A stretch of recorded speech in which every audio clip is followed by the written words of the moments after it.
Thank you for everyone coming this late in the afternoon. So it's I know it's the second last session of the day before drinks, so I'll be quick as possible. So just to introduce myself, my name's David ACTON. So I'm a consultant CTO. I've worked in blockchain for about 5 or 6 years now. I started off my blockchain career working in investment banking. So I started looking at fintech examples and finance examples, etc. To when I left and started doing my own startups. And I became the blockchain architect at the investment bank for a while, and then left to start following my own dreams and passions. So pretty involved in the blockchain community initially. But what I want to talk about today is is a little bit controversial. Maybe not. I don't think it is. But maybe it's a bit different to what you've heard in other ones. So the state of the play at the moment is we've had a crypto crash. So a lot of the thing that was fueling the enthusiasm about blockchain was basically, in my opinion, greed. So we saw a lot of things going up. People were getting involved and everyone was like, yes, let's get in there. So another one was around decentralization as well. So we want to get rid of the banks and everything like that. We've seen the ICO bubble burst. So some people are still doing it. I constantly meet people who are a little bit behind the curve in the non-tech areas who want to do an ICO still, but I think those days are gone. And there's still a place for them in the future, but what we've seen the wave move on, and with the crash, it's gone forward. So, do we have sound at all? No. No? Actually, do it. Let's try. No? Okay, fine.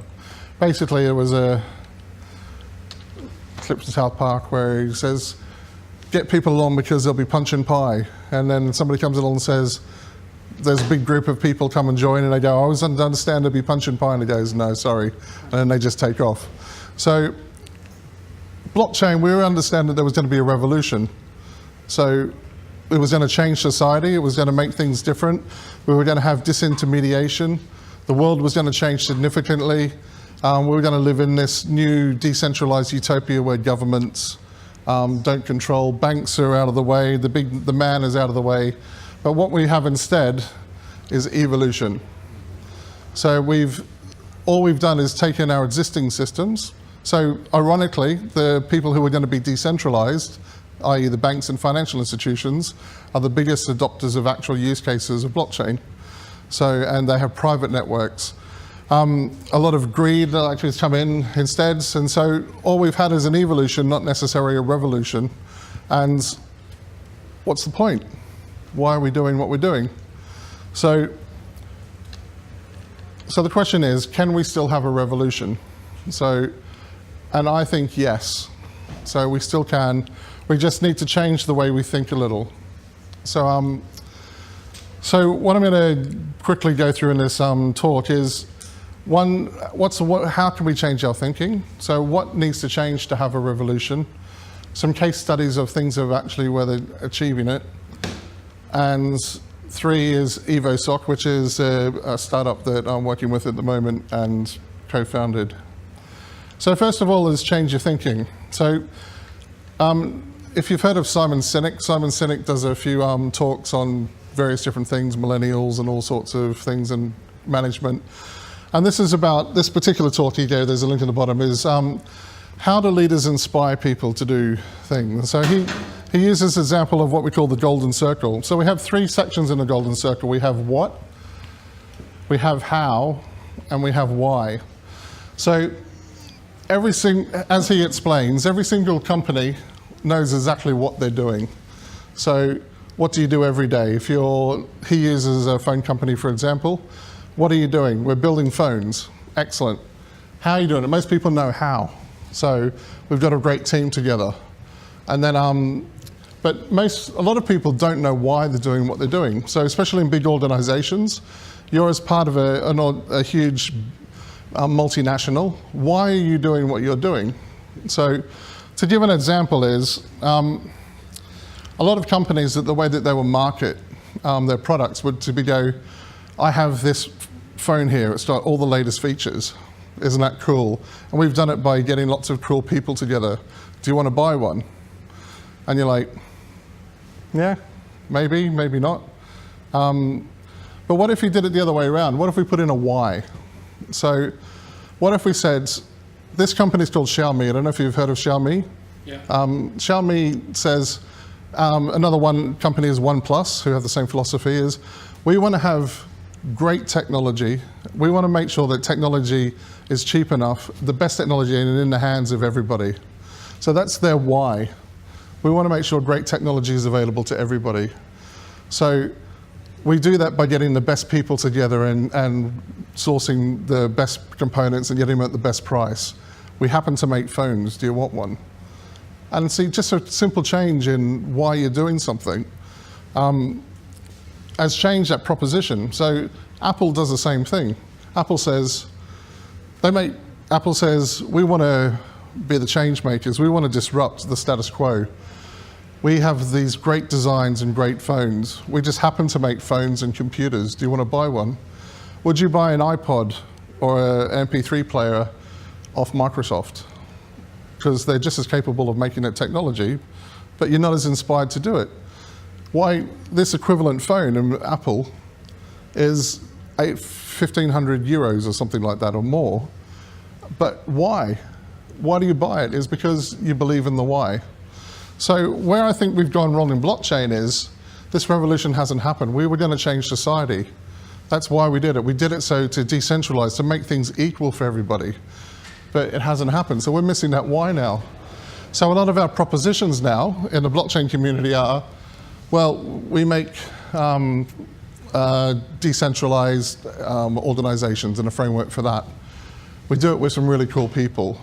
But we're not sure why we do it anymore because the revolution didn't happen. So what if we could change our why? So what if we focused our why onto having revolution in emerging economies? So the difference is now, sorry, I'm getting a bit fumbled.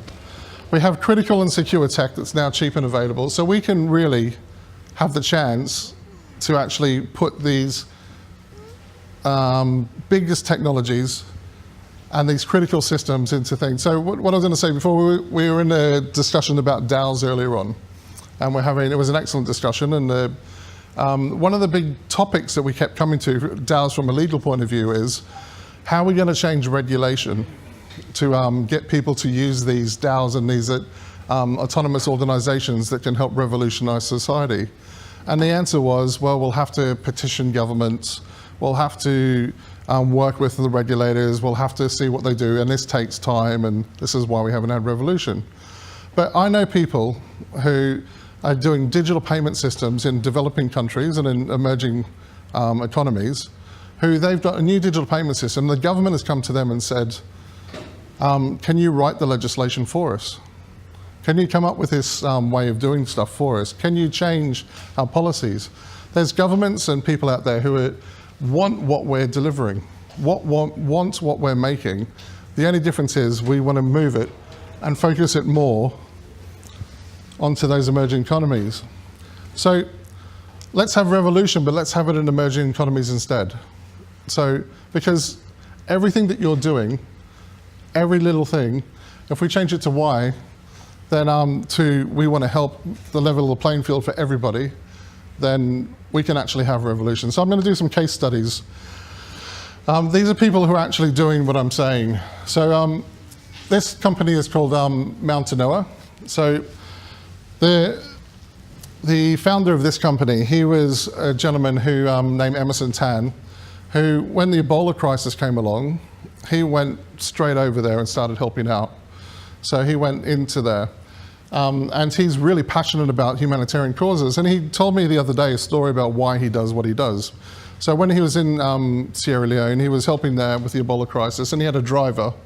And then he was really grateful to his driver, and he gave these drivers some money to buy some land. So it was a lot of money, relatively, like not for him, but for his. And that money got stolen and he got fooled out of that money. So, but the driver was so grateful that he named his son after Emerson, and now he has Mini-Me, Emerson Tan Jr. So, which is really cool.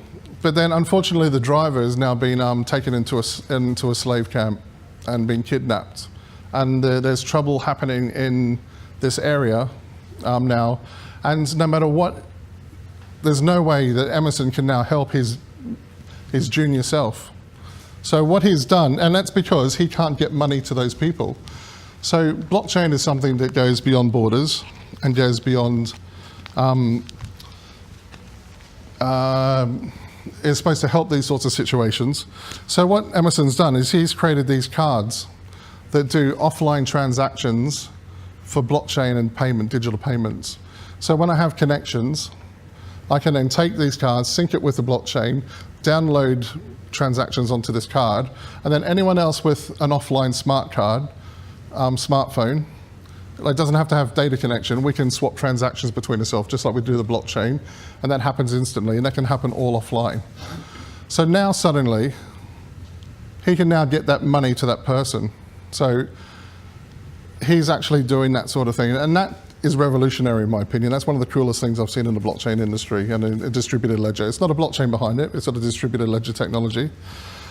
But he's causing revolution. He's rolling this out in East Timor at the moment, and there's a pilot project going on, and the feedback that he's got from it is that it's changing lives. So women, it's empowering women to be able to control their own funds. It's one of the things is when they go to the store, women gave feedback saying that when the proprietor of the shop doesn't have change, they don't have to worry about the change. They don't have to worry about kids managing their money. So another common use case was a lot of farmers and agriculturalists. So they have middlemen who go and do tasks on their behalf. So they might take the crops and then sell them, but there's no transparency of these middlemen. And so now with these cards, we can pay these people directly, and people don't get robbed by bringing cash. So what would happen is every week the farmer would go to the township, bring a whole load of money back, and sometimes they would get robbed. And for us, that's not a big deal. Sometimes we can hit that cost, but for those farmers, that's everything that they have. These technology, which we all work with, helps solve that issue. So I love that. And this particular example here, it is a woman showing a text from one of these cards saying that she's received her funding, her relief funding from one of the troubles that she's had. That's changing people's lives. For me, that's revolution, okay? To do this same thing in London where I'm from, or maybe even here in Croatia, would there be so much legislation. Like, really hard to get the user adoption, really hard to get the regulation around, and it's just unfeasible. But it is in these developing and emerging economies. A second one is dual power. So dual power are creating electricity grids that are renewable energy. So there's solar from one point of view. They have other ones that are seaweed based, and they create ethanol. But they put in grids where they, which are clean grids, that then powered off tokens. So if you start thinking, so they can trade their tokens, and they've done it because half the planet lives in energy poverty. So this is technology that we all work with and we can all do in this room. So we're all smart people, even if we're not technologists specifically.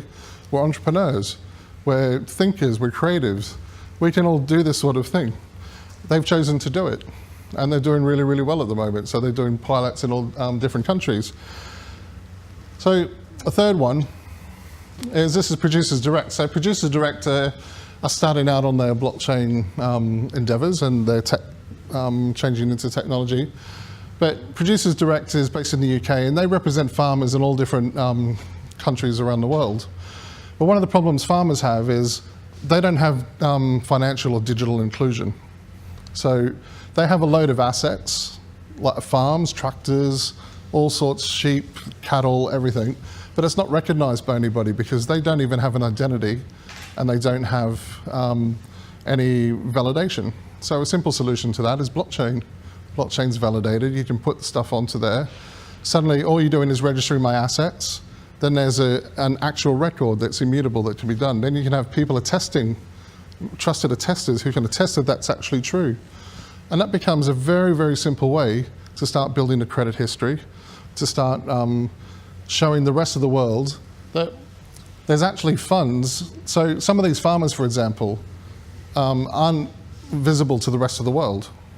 You put them on there, you put that you have 10,000 sheep onto the blockchain, and you put that into a market, suddenly you're opening yourself up to a global bunch of buyers where before you're just relying on your local middlemen. And so they're doing some really excellent projects. Again, all with technology that we have access to. And this is revolution. This is revolutionizing people's lives. So in the middle to high income countries, the technology that we apply has percentage gains using blockchain. This has multiples of gains, so X factors of gains.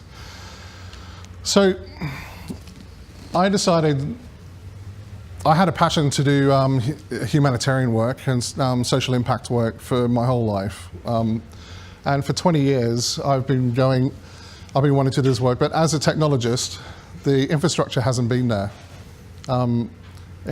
But now this has changed. Like I said before, the nice thing about, I think the greed in cryptocurrency has been not necessarily healthy, but what it's done, it's proven the technology is secure. So because there's bounties out there literally where we can go hack these systems, but they've not been hacked. That means that we can have critical infrastructure. But the problem that I saw was, and I'm not doing this because this is a for-profit business. I'm not doing this out of necessarily the love of my heart, which it is my passion. But banking the unbanked is worth $350 billion a year if we get banked the unbanked. So, and we can see a direct correlation between, low-income countries 13%, middle-income countries 42%, and high-income countries had 82%. So things have got better with basic standards and things like that, but the digital divide between countries is increasing, and increasing significantly, and it's becoming more and more. And so don't think that if I then start doing humanitarian work or charity work, that it's charity. There's big things to be gained personally, but also for the communities as well. So we believe our why is that we want to level the playing field for everyone. We believe that every single person on the planet should have the equal opportunity to thrive. So this is one of the ideals of blockchain. It's one of the ideals of technology, but it's not just blockchain, it's all technology. But we have the ability to actually give these now. Blockchain's cheap, it's open source. We can go roll out servers, Raspberry Pis, we can do all sorts of things. It's achievable. We want to do it two ways. How we're doing it is, we want to put technology in the hands of the people themselves so they can achieve their own wealth. And we want to help the change makers. So we want to organize the change makers, which are NGOs, charity organizations, governments, who at the moment are all doing their things separately. So if there's an easy thing that you guys think that you might, if you're interested in getting involved, that you want to do is that these organizations, these change makers, the traditional change makers, have no idea about technology projects. I guarantee you that every single one of you in the room has more experience in running a tech project than 90% of the charities and NGOs and governments in the world. If you just go in and just go, let me help you organize your project, that's cool. And what we're doing is we're looking to try and deduplicate and advise on what we're doing. And we're doing it in three different ways. We're looking to have an incubator, so we want to have an open source incubator. So for common factors, we want to have an open source incubator, but also in-country startup incubators as well. So we want to develop communities, so a community of the NGOs and the people who care to share, literally just share what they're doing, so there's no duplication, and they can share expertise. And third of all, we're having podcasts, so to try and do the same sort of things. So these are the different players. We're going to equip these change makers. They're the different people. Social entrepreneurs is where I believe you guys would be. So the other factor that's a problem in the humanitarian technology sense is that everyone's doing all the little pieces. So What's important for people in developing countries? Identity is one. We all know that there's lots of identity projects on blockchain. There's land registries. We all know that there's lots of land registries. There's digital payments. We all know that there's lots of digital payment systems. But what's happening is all these are springing up separately in different areas. And not only that, if we look from a technology point of view, these are all separate as well. So there might be one's on Ethereum platform, another one's on EOS, another one's on a private network. There might be multiple private networks. What we're trying to do with EvoSoc is pull these things together, to weave them together to create ecosystems in countries. And one of the things that we're thinking of doing is basically taking a country and delivering these digital payment cards. So if we look now, is if I use Mountain Noah's cards for payments, if I go to the assets with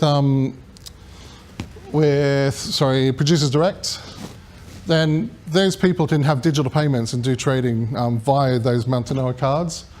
We have ecosystems with the solar energy. We have identity systems from those cards as well, and they can all work together to create an ecosystem for a country where we can have a very, very poor backward country that can leapfrog and actually leapfrog our high to middle income countries. So in conclusion, our why, I think our new why should be to have revolution for all. So for everybody, not just for the West and no local communities, because that hasn't worked. Let's try and do it for everybody. How are we going to do that? The smartest people with the latest technology refocused. So we have the smartest people in the room here. We have the latest technology available to us. There's mining rigs just outside the door here if we want to deploy this sort of stuff. We just need to refocus it. And then what are we going to do? That's up to you guys. You're already doing the projects. So if you just change your why, then I think we can actually generally achieve the revolution that was promised by blockchain in the first place. So thank you very much.